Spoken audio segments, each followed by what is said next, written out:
महाराष्ट्रात लोकसभा निवडणुकीमध्ये भाजपाचा मानहानिकारक पराभव झाला। या पराभवामुळे भाजपमध्ये निराशेचं वातावरण आहे। भाजपचे माजी केंद्रीय मंत्री आणि भिवंडी लोकसभेचे उमेदवार कपिल पाटील यांचा पराभव झाल्यामुळे कट्टर कार्यकर्ता निराश झाला। पाटील यांचा पराभव जिव्हारी लागल्यामुळे संजय अधिकारी नावाच्या कार्यकर्त्याने आपले जीवन संपवलं।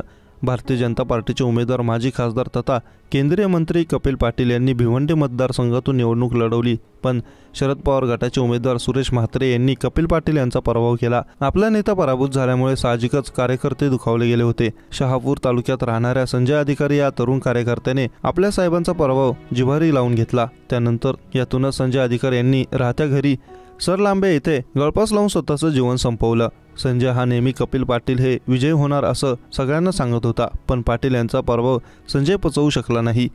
संजय हा माझा प्रचंड चाहता होता। तो भाजपाचा निष्ठावंत कार्यकर्ता होता, त्यामुळे भाजपाचा कोणताही कार्यक्रम असो किंवा आंदोलन असो तो सर्वात पुढे असायचा। संजयच्या जाण्याने भाजप आणि मी फार मोठा निष्ठावंत कार्यकर्ता गमावला आहे। मला या गोष्टीची माहिती मिळताच माझ्या कुटुंबातील सहकाऱ्यांनी आणि भाजपा कार्यकर्त्यांनी भेट घेऊन अधिकारी कुटुंबाचे सांत्वन केले आहे। संजय हा एकुलता एक घरचा आधार होता। त्याच्या पश्चात पत्नी आणि 2 मुली व लहान मुलगा असा परिवार आहे।